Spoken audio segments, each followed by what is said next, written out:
só eu faço, só eu realizo, aqui ninguém me vê. Né? Espírito de desobediência, é mestre em desobedecer, não cumpre nenhuma ordem, você entende? É aqueles obreiros turrão, sabe? Tem o espírito do desejo do mando, quer mandar, ele manda muito, mas por ninguém é mandado. Ele cobra muito, mas quando é cobrado, vou mudar de igreja, aqui não dá pra mim, ninguém me valoriza. Por mim, vai embora. Pega sua cartinha e abra seu próprio ministério. Você vai se lascar quando abrir, você vai ver o que é mão pra tosse. Vai? É, meu amigo. É. Não, porque aqui o pastor não me dá atenção. Você quer atenção? Vai pro psicólogo, ele vai te dar atenção pra você. Eu te atendo lá, 50 conto a mensalidade, a consulta. É, não, porque ninguém valoriza o meu trabalho. Ah, você quer valorizar? Abre uma empresa que vai render valorização, vai render dinheiro.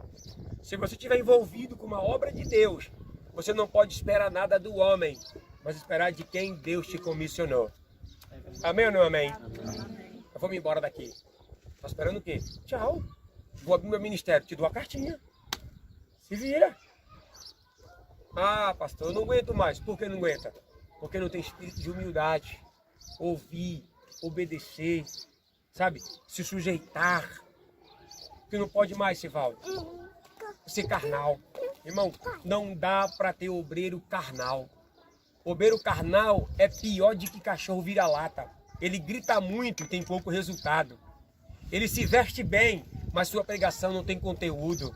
Ele ora e não tem efeito. É uma verdadeira lata vazia, um verdadeiro peso morto no altar. É obreiro carnal, não tem vida com Deus, sabe? Não tem poder nenhum, não cai mais nenhum demoniado na igreja, ninguém é batizado. Isso parece que entrou em extinção, batismo com o Espírito Santo. Entrou em extinção, cura divina, libertação. Entrou em extinção, porque na maioria das vezes os obreiros são carnais. E a carnalidade não deixa eu ter poder. Para que haja cura, libertação, para que haja uma verdadeira manifestação da glória de Deus, eu preciso ter uma vida espiritualizada, cheia do poder de Deus. Porque do contrário, eu vou ser simplesmente um obreiro de fachada. Tem o título, tem o rótulo, mas não tem o conteúdo. Então diga para alguém, tenha mais conteúdo do que título. Tenha mais conteúdo do que título. Em sexto lugar, o que não pode faltar, Sivaldo, na vida de um obreiro servo? O ser exemplo. Repita aí, o ser exemplo.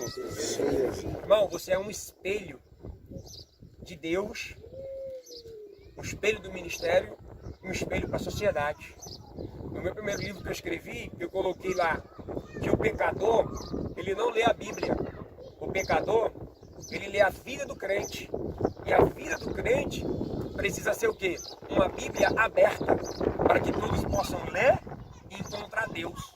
E a minha pergunta é, vocês ensinam a encontrar Deus na sua vida? Seus colegas de trabalho encontram Deus na sua vida?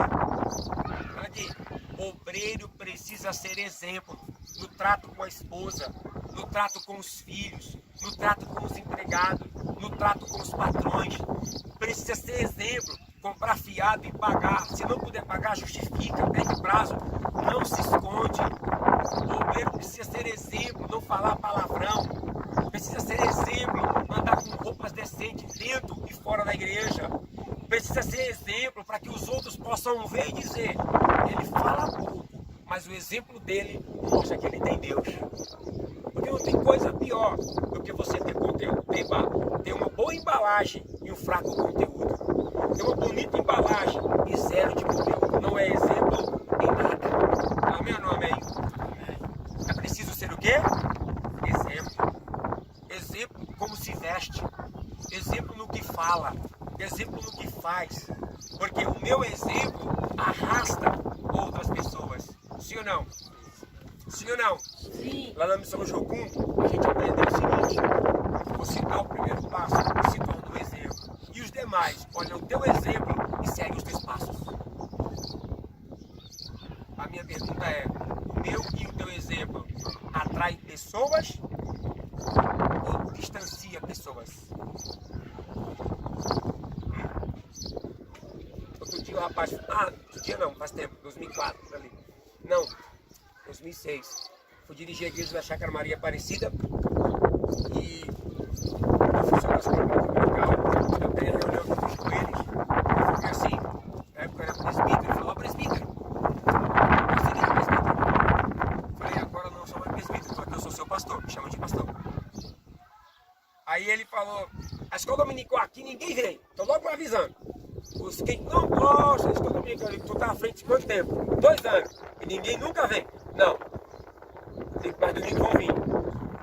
Vou avisar na igreja, vou dizer que o pastor vai estar, mudou o sacerdote, mudou as leis, todo mundo aqui. Aí os meninos foram uns 15 meninos para a escola dominical. Aí nós fomos ver a aula dele.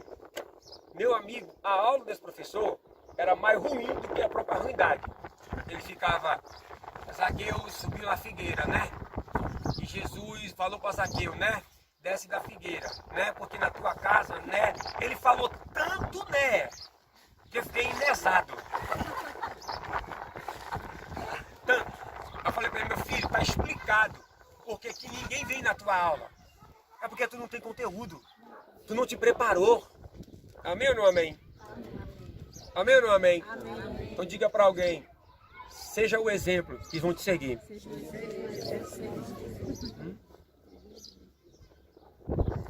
A Patrícia está aqui testemunha, ela sempre ia lá às terças-feiras nos ajudar. Você ainda era de menor na época, não era, Patrícia? Era de menor na época. Ela sempre ia lá nos ajudar. Nossos cultos de terça-feira, o culto da palavra, era lotado. Até o tempo não tinha campanha, não tinha, era lotado, nossa escola dominical lotada. Não é que o pregador, o ensinador era ruim, era porque o povo via o exemplo. Então seja o exemplo para atrair pessoas para perto de você. Amém ou não amém? Amém.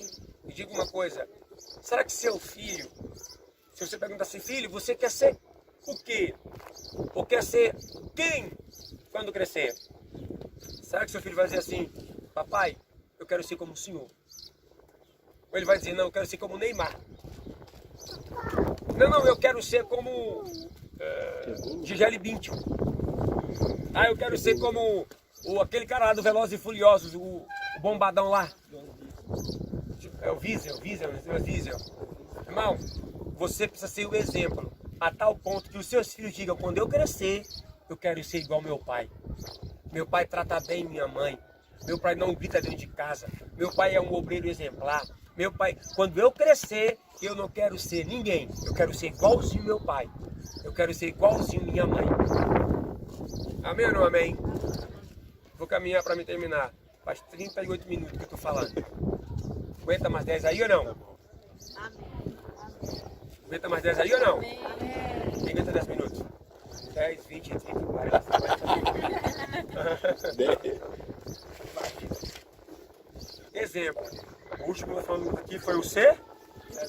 Exemplo. Nos dízimos e nas ofertas, o obreiro precisa ser exemplo. Nos dízimos e nas...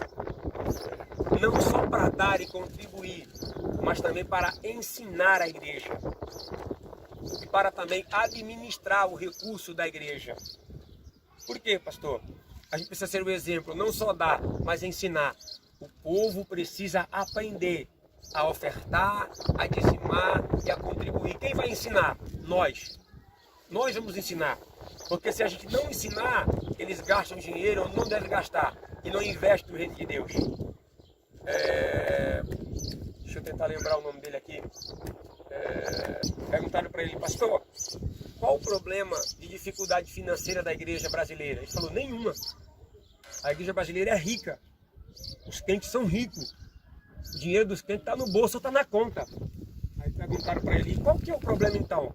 Silmar Coelho, lembrei, o pastor Silmar Coelho, na convenção em Brasília.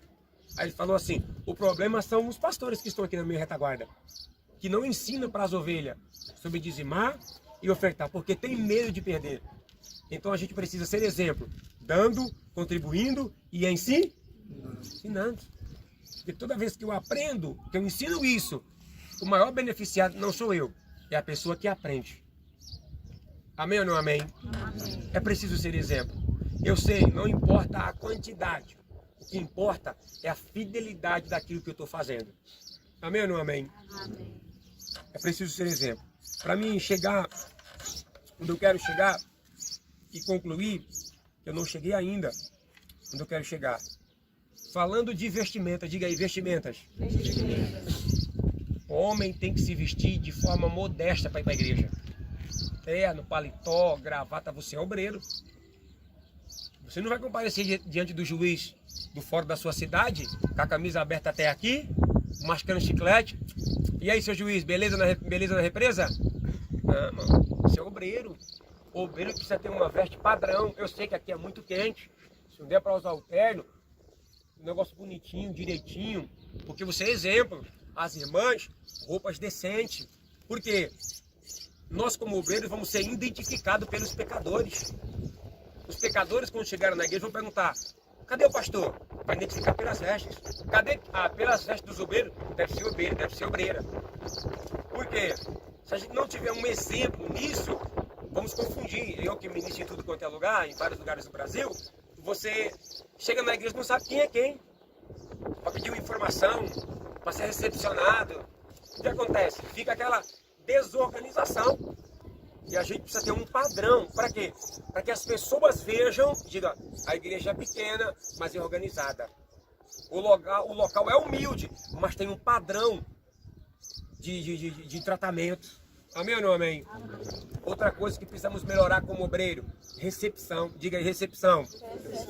Você está na porta, irmão, recebe com um sorriso. A recepção é o cartão de visita. Se você não recepcionar bem, os pecadores não irão voltar. Se você for num restaurante, for mal servido, a comida for ruim, o garçom for ruim e o preço for alto, tu vai voltar lá? Tu vai voltar lá sim ou não? Tu vai indicar alguém? Claro que não, mesmo assim é na igreja. Se o pecador for lá, não for bem recebido, não for bem, sabe? É preciso tratar na recepção. Porque se ele for bem recebido, bem aconchegado, ele vai dizer: eu vou voltar. Tem culto aqui que dia mesmo, irmão? Terça-feira é? Estou de volta. Porque ele se sentiu bem. Por que tem muitos pecadores?